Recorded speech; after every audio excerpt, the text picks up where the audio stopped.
మహేంద్ర కొంచెం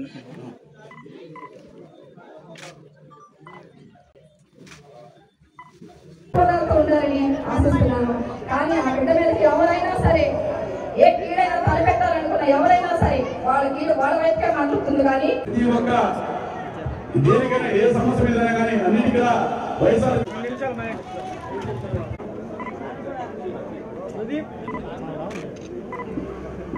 ఉన్న విధంగా ఈ రోజు చంద్రశేఖర్ రావు ప్రతి ఒక్కరు కూడా అభిమానిస్తూ ఎవరికైనా చిన్న సమస్య వచ్చినా కానీ ఆ సమస్య మీద పోరాడడానికి పెద్ద ఎవరైనా కానీ ప్రతి ఒక్కరి ఆప్యాయంగా పిలుచుకుంటూ వారి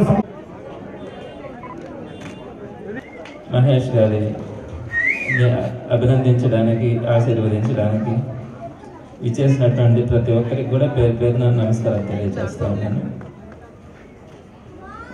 చాలా సంతోషంగానే ఉంది. ఎందుకంటే మొదటి నుంచి కూడా 11th డివిజన్ నాకు ఒక మంచి అటాచ్మెంట్. అందరూ ఎలక్షన్ ముందు కానీ ఎలక్షన్ తర్వాత కూడా ప్రతి కార్యక్రమంలో కూడా 11th డివిజన్ వాళ్ళ పార్టిసిపేషన్ చాలా బాగుంటుంది. ప్రతి ఒక్కరిలో కూడా పార్టీ అంటే అభిమానం కానీ కమిట్మెంట్ కానీ అవన్నీ కూడా పుష్కలంగా కనిపెడతాయి. 11th డివిజన్లో ఉన్నటువంటి నాయకులు పార్టీ అంటే ఇష్టంగా ఉండేవాళ్ళు చాలామంది ఉన్నారు. ఈ డివిజన్కి సంబంధించి ఇన్ఛార్జ్ని అనౌన్స్ చేయడానికి చాలా ఇబ్బంది పడాల్సి వచ్చింది.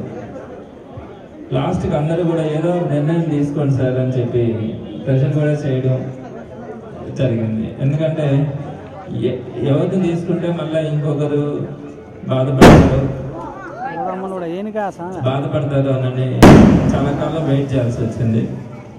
సో ఎట్టకాలకి ఏదైనా కూడా మనము ఒకరిని ఇన్ఛార్జిగా తీసుకోవాలి, పార్టీని అందరినీ కలుపుకొని పోవడం, స్ట్రెంథెన్ చేసుకోవడం చేయాలి. అందులో భాగంగా మహేష్ గారిని మనం ఇంతకుముందే సెలెక్ట్ చేసుకోవడం. అయితే ఈరోజు అఫిషియల్గా ఆయన అందరితో కలిసి ఒక ఆత్మీయ సమావేశం ఏర్పాటు చేసుకోవడం, అక్కడ కలవడం కూడా జరిగింది. అయితే అందరికీ కూడా నేను ఒకటే చెప్తున్నాను, మనమంతా ఒకటిగానే కలిసి వెళ్దాం. ఇక్కడ తేడాలు ఒకరికొకరికి ఒకరు ఎక్కువ ఒకరు తక్కువ అట్లా ఏది కూడా మీ మనసులో పెట్టుకోవద్దు. నాతో సహా నేను కూడా మీ అందరిలో ఒకరికి ఉండడానికి ఇష్టపడతాను, మీ అందరితో కలిసి ఉండడానికి ఇష్టపడతాను. కాకపోతే ఏదైనా ఒక పోస్ట్ లేకపోతే ఒక పదవనో లేకపోతే ఇంకోటి ఇస్తే అవి కిరీటమే కాదు, బాధ్యతలే. ఈ బాధ్యత మనకు వచ్చినప్పుడు మనందరినీ కలుపుకొని పోవడం కానీ మనం దాంట్లో సక్సెస్ కావడానికి కష్టపడేదే ఉంటుంది ఎక్కువగా. కాబట్టి ఇలా ఇచ్చినప్పుడు అందరం కలిసి ఒకరికొకరు ముందుకెళ్తే తప్పకుండా అందరికీ మంచి జరుగుతుంది, పార్టీకి మంచి జరుగుతుంది. వాస్తవంగా సంవత్సరం క్రితం ఎలక్షన్స్ జరిగినప్పుడు నేను ఈ డివిజన్ కూడా వచ్చాను, మిడ్ నైట్ కూడా వచ్చాను, ఎలక్షన్స్ ముందు రోజు కానీ ఆ ముందు రోజు కానీ అట్లా. సరే కొన్ని బాధలు పడ్డాం. అనుకోకుండా మనకి అదృష్టమో దురదృష్టమో తెలియదు కానీ సీట్స్ రాలే. అదృష్టం అని ఎందుకు అంటున్నానంటే జగన్మోహన్ రెడ్డి గారు ఏం చేస్తున్నారు ఈరోజు ప్రతి ఒక్కరికి తెలుసు. ఎవరిని కదిలించినా ప్రతి ఒక్కరి నోటుకుండా అయ్యో ఆయన్ని మిస్ చేసుకున్నాము అనే బాధ కనపడుతుంది.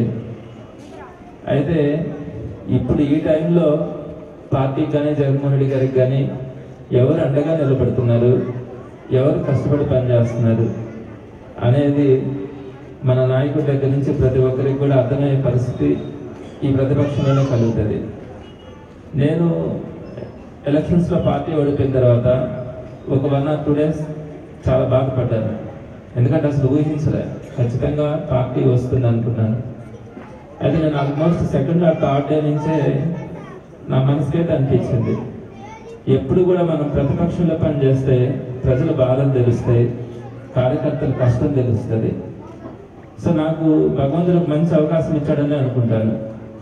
నాకు అధికారం వచ్చినప్పుడు కంటే కూడా ప్రతిపక్షంలో నేను మీ అందరితో మాట్లాడుతున్నప్పుడే సంతోషపడతాను. మీ దగ్గర నుంచి నేను తెలుసుకుంటున్న విషయాలు కానీ మీ బాధలు వింటున్నప్పుడు ఇప్పుడు చేయగలనా, రేపు వచ్చిన తర్వాత చేయగలమా అనే ఆలోచన వస్తున్నప్పుడు చాలా సంతోషంగా అయితే ఉంటుంది ప్రతిపక్షంలో. 2వ పాయింట్కి వచ్చేటప్పటికి అధికారం ఉన్నప్పుడు ఎవరైనా పని చేస్తారు, ప్రతిపక్షంలో కూడా పని చేయగలిగినప్పుడు మనలో ఉన్నటువంటి కమిట్మెంట్ మనకి తృప్తినిస్తుంది. నాలో ఉన్నటువంటి నిజాయితీ కావచ్చు, నాలో ఉన్నటువంటి పార్టీ అంటే కమిట్మెంట్ కావచ్చు, దేనికైనా సిద్ధం అన్నట్టుగానే నేను మొదటి నుంచి ఓడిపోయిన 2వ రోజు నుంచి కూడా సిద్ధపడ్డాను. ఎన్ని సమస్యలు వచ్చినా జగన్మోహన్ రెడ్డి గారితో ఉండాలి, జగన్మోహన్ రెడ్డి గారితో ప్రయాణం చేయాలి. జగన్మోహన్ రెడ్డి గారు పిలిచి నువ్వు కాన్స్టిట్యున్సీ తీసుకుంటే ఆయన ఫస్ట్ నాకు చెప్పింది ఇంకో కాన్స్టిట్యున్సీ చెప్పాడు. జగన్ నోటు కొండ వచ్చింది, ఓకే అనుకున్నాను. మళ్ళీ కొద్దిసేపు తర్వాత లేదు నువ్వు సిటీ అన్నాడు. యాక్చువల్గా మనసులో నాకు అనిపించింది సిటీ అయితే నాకు కరెక్ట్ అనిపించింది. ఎందుకో తెలియదు, మొదటి నుంచి నేను సిటీలో ఉన్నాను, సిటీలో నేను మొన్న పనిచేశాను, నాకు పరిచయాలు ఉన్నాయి కాబట్టి మంచిది అనుకున్నాను. కానీ వెంటనే ఆయన నోటు కూడా అదే వచ్చేసింది, 1 గంట తేడాతో. చంద్ర నువ్వు సిటీలో పని చేయాలా, సిటీలో ఉండాలా, తప్పకుండా నేను హ్యాపీగా మీరేం చెప్పినా చేస్తానన్నా అని చెప్పాను. సో ఇష్టంగా నేను సిటీలో పనిచేయడం ఇష్టం కాబట్టి ఆ రోజు యాక్చువల్గా అపోజిషన్లో మనం ఇంకా ఒక 1 month 2 months అయింది. మొదటి రోజు నుంచి కూడా అనుకున్నాను పార్టీతో ఎవరైతే పనిచేస్తూ ఉండారో వాళ్ళందరికీ అండగా నిలబడాలా, వాళ్ళకి సపోర్ట్గా ఉండాలా, ఉండే వాళ్ళ నుంచి కొత్త లీడర్షిప్స్ని తయారు చేయాలా అనుకున్నాం. యాక్చువల్గా నేను ఇన్ఛార్జిగా తీసుకున్న 2 రోజుల ముందే కార్పొరేటర్లు సుమారుగా 20 మంది దాకా వెళ్ళిపోయారు. ఆ రోజు పేపర్లో వచ్చింది నెల్లూరులో భూస్థాపితం అయిపోయింది. అది చూస్తే నవ్వు వచ్చింది. జగన్మోహన్ రెడ్డి గారు అంటే ఏమనుకుంటారు, వైఎస్ఆర్సీపీ అంటే వీళ్ళకి ఏమనిపిస్తుంది అని. నేను ఈరోజు గర్వంగా చెప్పగలను, నేను జగనన్నతో కూడా చెప్పినాను అదే మాట. నేను హ్యాపీగా ఫీల్ అవుతున్నాను నా ప్రతిపక్షంలో కూడా పనిచేయడానికి. ఈరోజు ఎక్కడ కూడా ప్రతిపక్షం అనే ఫీలింగ్ కూడా నాకు కలగట్లా. ఉదయం నుంచి రాత్రి దాకా నాతో నేను కనీసం తక్కువ అనుకున్నా కూడా ఒక 100 మందితో నేను ఆ రోజు నేను స్పెండ్ చేస్తాను. మినిమం వేసుకుంటే 100 మందితో ఉదయం నుంచి రాత్రి లోపల స్పెండ్ చేస్తాను. ఒక రోజు 200 మందితో కూడా ఉంటాను. నాకు తెలిసి ప్రతిపక్షంలో అంతమంది ప్రజల, అంతమంది కార్యకర్తలు, అంతమంది నాయకుల అభిమానాన్ని పొందడం అంటే అది కేవలం జగన్మోహన్ రెడ్డి గారి వల్ల. నేను మీకు ఆయనకి మధ్యలో ఒక వారధిగా ఉండి దాన్ని క్యాచ్ చేసుకోవడం తప్ప ఇదంతా కూడా జగన్మోహన్ రెడ్డి గారికి ఉన్నటువంటి శక్తి, జగన్మోహన్ రెడ్డి గారిలో ఉండే పవర్. డెఫినెట్గా రాబోయే రోజుల్లో నాకు మోస్ట్లీ అనుకుంటాను జనరల్ ఎలక్షన్స్ 1 year ముందు వస్తాయి. 1 year ముందు వస్తాయా, 2 years ముందు వస్తాయా, లేదా ఒరిజినల్గానే వస్తాయా? ఎప్పుడు వచ్చినా ఇప్పటి నుంచి ఎప్పుడు వచ్చినా పార్టీ బ్రహ్మాండమైన మెజార్టీతో గెలుస్తుందేనని ప్రతి ఒక్కరి అభిప్రాయం కూడా. తెలుగుదేశం వాళ్ళకి వాస్తవం చెప్తున్నాను. నాకు తెలుగుదేశం వాళ్ళు కొంతమంది ఎక్కడన్నా పార్టీల్లో కనిపించినప్పుడు, ఫంక్షన్స్లో కనిపించినప్పుడు అనేది ఏంటి మొన్న 2 రోజుల క్రితం కూడా మాట్లాడారు కొంతమంది. ఏంటి అసలు ఏం జరుగుతుంది, 6 నెలల్లోనే మీకేంటి జనాలు అంతమంది వస్తున్నారు ఆల్మోస్ట్ డిసైడ్ అయిపోయినట్టున్నారు తర్వాత వచ్చేది వైసీపీ అని. కొంతమంది అన్న పదం ఏంటంటే సరేలే ఒక 5 ఏళ్ళు మాకు ఇచ్చారు, మళ్ళీ 5 ఏళ్ళు మీకు ఇస్తారు, తర్వాత మళ్ళీ మాకు ఇస్తారేమో అంటే వాళ్ళ మనసులో ఫిక్స్ అయిపోయారు. నెక్స్ట్ టైం ఎటువంటి పరిస్థితుల్లో వచ్చేది లేదు. ఆ ఉద్దేశంతో తెలుగుదేశం పార్టీ వాళ్ళు ఇప్పుడు చేస్తున్న పని ఏంటంటే జగన్మోహన్ రెడ్డి గారు అన్ని చేస్తే కూడా రాలేదు, మనం ఏం చేయలేదు కాబట్టి రాలేము, ఉన్న 4 రోజుల్లో ఏదో ఒకటి సర్దుకోవాలనే ఆలోచనలోనే చాలా మంది పార్టీ కార్యకర్తల నాయకుల వల్ల కనపడుతున్నారు. సో తప్పకుండా నేనైతే ఒకటి చెప్తాను, నెల్లూరు సిటీ నియోజకవర్గంలో పార్టీ కార్యకర్తలు నాయకుల్ని కాపాడుకోవడమే కాదు, ప్రజలకు ఇచ్చినటువంటి ఏ ఇబ్బందులు కలిగినా కూడా వారందరితో పాటు సపోర్ట్గా నిలబడి ఎక్కడైనా ఎవరికైనా అన్యాయం జరిగితే కూడా డెఫినెట్గా వారి పక్షాన పోరాటం కూడా జరుగుతుంది. మనమేమీ వాళ్ళని కొట్లాడం తిట్లాడం, కానీ మన వాయిస్ అంటే మన పవర్ అంటే ఏంటో భయపెడతాం, దాంట్లో మాత్రం డౌట్ ఉండదు. ఇప్పుడు నాకు అన్ని నియోజకవర్గాలు అన్ని డివిజన్స్లో ఇన్ఛార్జెస్ని వేసేసుకొని ఆ తర్వాత కమిటీలు వేసేసుకుంటే ఆల్మోస్ట్ సగం పని అయిపోతుంది. ఆ తర్వాత ఫీల్డ్లోకి వెళ్ళిపోవచ్చు. ఎక్కడెక్కడ ఏమేమి ప్రాబ్లమ్స్ ఉన్నాయి, సమస్యలు ఉన్నాయి, వాటి గురించి మనం వెళ్ళి తప్పకుండా అధికారులతోనైనా మాట్లాడడమే కాదు పోరాటమైనా చేసి మన వాళ్ళకి ప్రజలకి ఇబ్బంది లేకుండా కాపాడుకోవడం అయితే 100% చేయడం కూడా జరుగుతుంది. నాకు తెలిసి అంత సామాన్యంగా అట్లా వస్తారని అనుకోం, వస్తే ఊరుకోం. మనం ఒకరి జోలికి వెళ్ళాం, మన జోలికి వస్తే మాత్రం వదిలిపెట్టాం. ఇది 100% ఫాలో అవుతాం. జగన్మోహన్ రెడ్డి గారికి ఆయన కూడా అంటూ ఉంటారు, అధికారం ఉన్నప్పుడు అందరూ చుట్టూరు ఉన్నారు, ప్రతిపక్షంలో ఎవరు పనిచేస్తూ ఉన్నారు అని ఆయన ఒకటే చెప్తా ఉన్నారు, నేను పోయినసారి డైరెక్ట్గా ప్రజలు అనుకున్నాను, మధ్యలో ఉన్నటువంటి కార్యకర్తల నాయకుల్ని కొంతమందిని ఇగ్నోర్ చేసినాను, ఈసారి వాళ్ళందరినీ మీరు కాపాడాలా, నేను కాపాడుకోవాలా. సో ఈరోజు మనతో పాటు ఎవరు ప్రయాణం చేస్తున్నారో ఆ డేటా మాత్రం మీరు మెయింటైన్ చేయండి.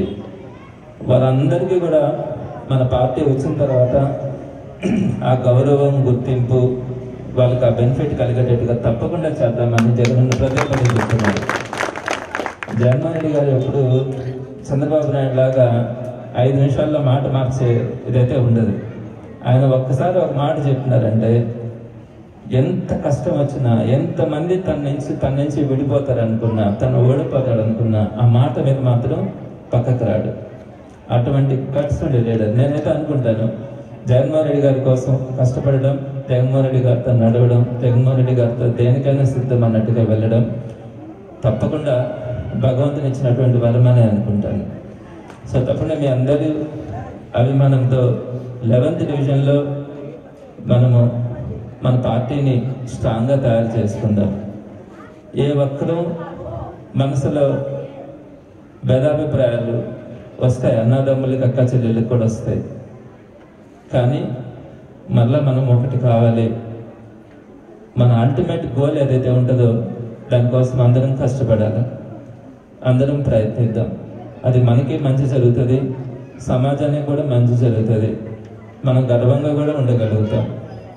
కాబట్టి 11th డివిజన్లో ఆల్రెడీ మహేష్ గారిని ఇన్ఛార్జ్గా మనం పెట్టున్నాము. మిగతా అందరినీ కూడా కమిటీలు వేసుకోవడం, కానీ అందరికీ కూడా సముచిత న్యాయం గౌరవం ఇచ్చుకోవడం, అందరం కలిసి పనిచేయడం, డివిజన్లో మనం వైఎస్ఆర్సీపీకి స్ట్రాంగ్ బెల్ట్గా ఈ డివిజన్ తయారు చేసుకొని సిటీలో దీనికంటూ ఒక ప్రత్యేక స్థానాన్ని కూడా తెచ్చుకునే దానికి అందరం కలిసి ప్రయత్నిద్దాం. తప్పకుండా నేను ఒక 3-4 రోజులు ఉండను అంతే, ఆ తర్వాత నుంచి రెగ్యులర్గానే ఉంటాను నెల్లూరులో. మళ్ళీ ఒకసారి అందరితో కూడా పిలిచి మాట్లాడి అందరం కలిసి ఉండేటట్టుగా, కలిసిమెలిసి పనిచేసేటట్టుగా ప్రయత్నిద్దాం.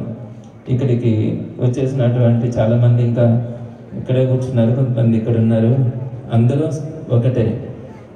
అసలు ఈ వేరియేషన్ కూడా అనిపించదు. ఇప్పుడే కాదు, రేపు అధికారం వచ్చినప్పుడైనా నేను ఏ స్థానంలో ఉన్నా మీ ఇంట్లో వ్యక్తిగానే ఉంటాను. ఎక్కడ ఎప్పుడు నేను ఒక 25 years కాలేజెస్ రన్ చేశాను. కాలేజ్ రన్ చేసేటప్పుడు కూడా నేను ఎంత కష్టపడ్డానో, నేను మా పార్ట్నర్స్ ఉన్నా కూడా కలుపుకొని వెళ్ళేవాడిని. రెడ్ క్రాస్లోనూ అలానే పనిచేశాను. 5 years పనిచేసినప్పుడు సాటిస్ఫాక్షన్ ఉండింది. ఒక 1 year ఎమ్మెల్సీగా వర్క్ చేస్తూ సిటీ ఇన్ఛార్జ్ తీసుకున్న తర్వాత సిటీని లోకంలాగా పనిచేస్తున్నాను. ఇంక ఉదయం నుంచి ఇంక నాకు వేరే లోకం కూడా ఏం లేదు, అలానే పనిచేస్తాను కూడా చివరిదాకా. మిడ్నైట్ నాకు ఫోన్ చేసిన ఏది ఉన్నా నేను రెస్పాండ్ కావడం, కానీ మీకు ఏ సమస్య వచ్చినా కూడా మీతో పాటు నడవడం, మీకు ఒక అండగా నిలబడడం అయితే 100% పర్ఫెక్ట్గా చేయడానికి ప్రయత్నిస్తాను. మీరు కాన్ఫిడెంట్గా పార్టీ కోసం పనిచేయడానికి, జగన్మోహన్ రెడ్డి గారిని మరొకసారి ముఖ్యమంత్రిగా చేసుకునేదానికి మనమందరం కలిసి పనిచేద్దామని మీ అందరికీ కూడా పిలుపునిస్తూ మహేష్ గారిని మాట్లాడవలసిందిగా కోరుతున్నాను. ఆత్మీయ సమావేశానికి ఇక్కడికి విచ్చేసిన మన ఎమ్మెల్సీ చంద్రశేఖర్ రెడ్డి సార్ గారికి, కార్పొరేటర్లకి, ఇన్ఛార్జీలకి, మైనార్టీ నాయకులకి, కోటేశ్వర రెడ్డి గారికి అందరికీ పేరు పేరున ధన్యవాదాలు తెలియజేసుకుంటున్నాను. ఈ వార్డు అభివృద్ధి కోసం నేను చేయాల్సిన పనులు నేను చేస్తాను. నా వల్ల కాని పక్షంలో సార్ గారికి వెళ్ళి మిగతా సమస్యలు ఏదైనా ఉన్నా నేను సార్ చెప్పి అవి చేసేదానికి ప్రయత్నిస్తాను. అట్లాగే నా మీద ఏదైనా బాధ ఉంటే ఎవరికైనా దాన్ని కూడా నేను తొందరలోనే అందరినీ ఇళ్ళకి పోయేసి కలిసి మాట్లాడుకుంటాను. ఈ కార్యక్రమాన్ని ఇంత సక్సెస్ చేసి అరగంటలో ఇప్పిస్తానని చెప్పాను మీ అందరికీ. ఏమనుకోవద్దండి, చాలా లేట్ అయింది. సారు నాకు ఈ అవకాశం ఇచ్చిన అందరికీ పేరు పేరున ధన్యవాదాలు తెలియజేస్తున్నాను.